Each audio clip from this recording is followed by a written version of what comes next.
I don't know, ask Carlin or Emily.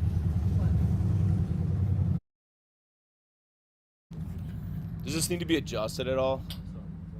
Or did I just talk normal?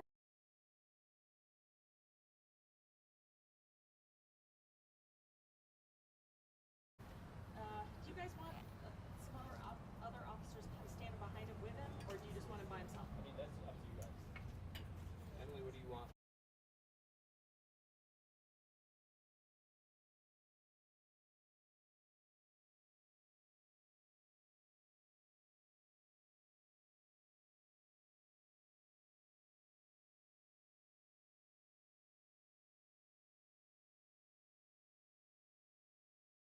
All right, good afternoon. Thank you, everybody, for coming out to the City of Golden Police Department.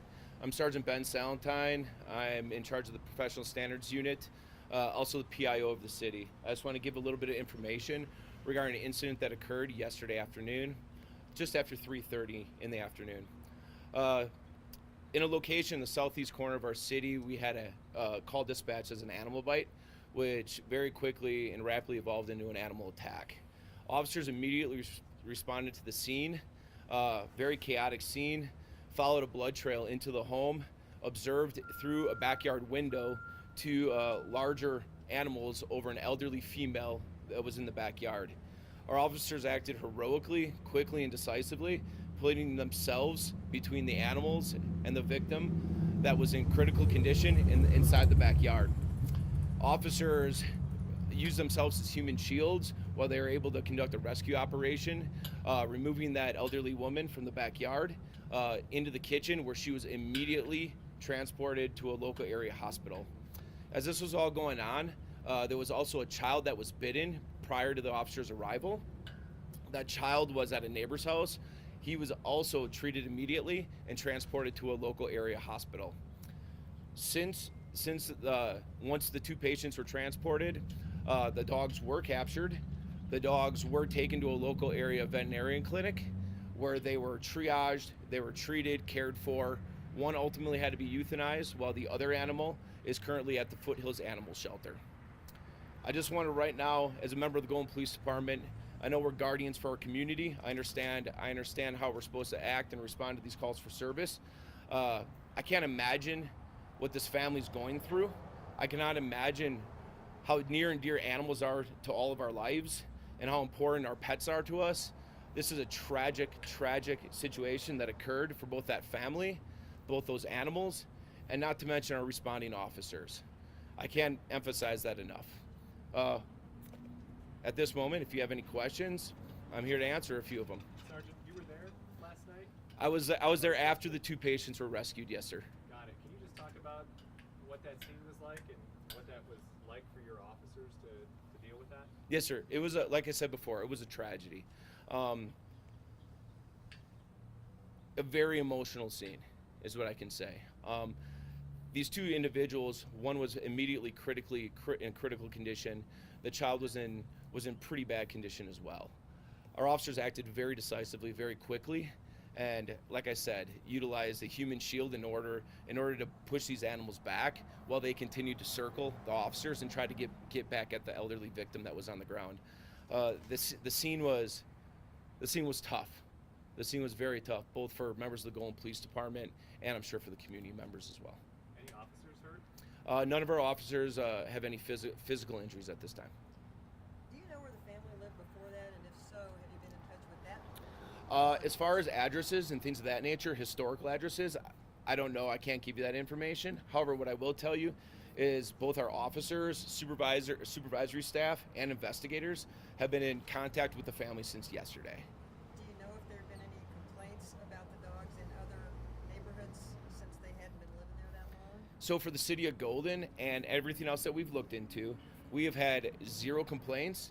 We've had zero issues with these two animals. For all intents and purposes, these two animals were and are loved members of this family. They're pets just like the majority of us have. So zero complaints historically. Do we have an idea on what led to the family's dog attacking them? As far as the initial occurrence, no, we don't. Our investigators right now are conducting interviews with family members, but I think we all know that the two people that are in the hospital right now most likely have all that information. Our officers showed up on scene, as well as some firefighters, as well as local animal control. Jefferson County Sheriff's Office also provided their animal control to help out our unit. And as far as that initial thing that occurred, we just don't have that information yet. Was the grandmother trying to intervene because the son was bitten first? I think what has to come out is I think we need those additional interviews. There's assumptions that can be made by any of us. However, to confirm that, I just can't stand here and say that right now. Can you tell us what the doctors are saying about her condition and whether she's going to survive? So right now, the elderly victim in this case she's still in the hospital. She's in critical condition, and she is alive at this time. And the boy was just described as stable, but do you have an actual condition for him? I'm going to stay with stable. I know last night he was in pretty tough shape. Transported to one hospital and then moved to another hospital. And today, as I stand here right now, he's in stable condition, and I believe he's been in contact with family as well. I think the press release described a really big struggle to try to contain these dogs. Can you talk about what that process was like? Are you talking about on the initial response or after? Both. Okay, so the initial response, like I said, we had 2 officers immediately respond, and then 2 additional officers really quickly after that initial response. Our officers utilized, like I already said, those human shields, basically meaning they're putting themselves in between those victims and those animals that were actively aggressing onto the victim. Officers utilized every means they had available to them, all the way up to lethal means. They obviously did not use any lethal force. Our officers are trained to de-escalate any type of situation when possible, so they utilized less lethal means. But ultimately, the mission at that time was to get the victim out of danger, and that's what they did.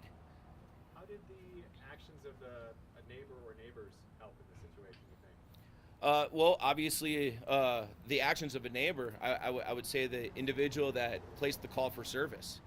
The individual that placed the call for service that something was occurring. We depend on our community for that. We depend on our community for picking up the phone and telling us, asking us, assisting us in helping them.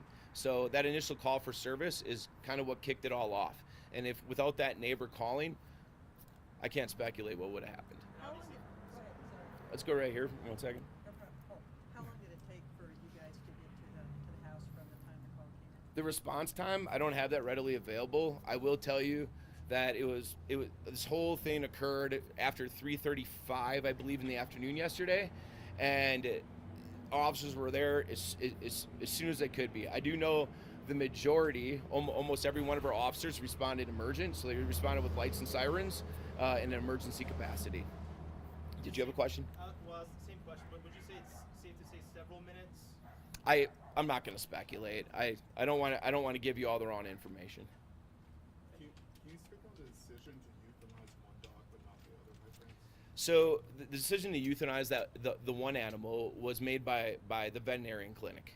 So when this whole situation was over and the dogs were placed, we kenneled the dogs, brought them to a vet clinic so that they could be treated, triaged, and things of that nature.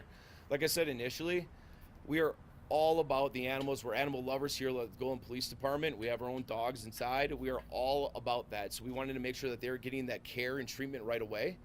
So once they got to that clinic, the decision was made by the vet to euthanize the one dog due to injuries sustained during the altercation.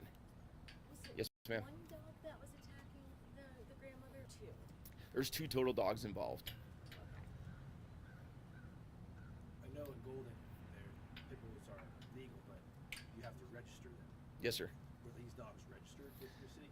So in the city of Golden, we pride ourselves in communicating or just safe ownership, And for everything that we can tell at this time, like I said, this family, there's never been a complaint with them. There's never been a complaint on these dogs. We have no reason to believe that they were not registered and they were not vaccinated with the rabies vaccine, which is what's required here in Golden and as well as the county. So there's no reason to believe that they haven't been. However, we are still verifying that information. So all told, was it 4 officers that ended up being needed to rescue the grandmother in this situation? So there was many officers that responded, but I would say the initial 4 officers, those initial 4 officers truly were heroic in those efforts, yes. I know the press release stated that when you guys got there, you guys saw them in the backyard. Is it believed that the attacks started and ended there, or was this a conflict that happened inside the house first? We have no reason to believe, and everything we've seen on scene, evidentiary material, all the evidence we've gathered, we have no reason to believe that anything occurred anywhere other than their fenced-in backyard. And was it only the 89-year-old and the child that was at the residence when you guys got there, or were the other family members there too? I know I can clarify right now and confirm that there's 2 victims for sure, the 89-year-old and the child, I believe a 12-year-old. I'm not sure if there was other people that were there that were coming and going, things of that nature, but for sure confirm those 2. This is probably a dumb question, but I'm gonna ask it. Is there, does your guys' canine unit respond to situations like this or anything, or is there a specialized unit, or is it just patrol? So it's actually a great point. Our canine officer came in off of vacation. He was actually on vacation. He heard the call come out over the radio. He was at canine training. So this is another avenue that we took to try to de-escalate. Someone thought of immediately, let's get one of our training bite suits that we use with our dog, all right, that we use without the county. Let's use one of our bite suits. Maybe we can distract the dog to help with this whole situation. Unfortunately, not unfortunately, but we never made it to that step. But our canine unit was there. However, putting our dog in the backyard there that's not a technique or a tactic we would ever employ. We were all grateful that your officers are safe, thank God. I know when we spoke to a few neighbors, they said after they saw officers go inside, they heard an adult male scream a couple times, even though there was no physical injuries. Did the people try to bite them or bite them over his sleeve or something? I'll say for sure the first 2 officers that arrived on scene, it was this constant back and forth between trying to provide basically a rescue operation to this woman that was severely injured, and also keeping those dogs back. So if there was a scream, I can't confirm or deny that. I just know it was a rapidly evolving event. Excuse me. I don't know if this has been addressed already. Do you know who the dogs belong to officially? All that information is under investigation right now. It was their family dog. I can confirm that the dogs belong at the residence, but as far as the particular owners, everything's under investigation. If there's no other questions, thank you very much for your time. Thank you so much. That's it. Thank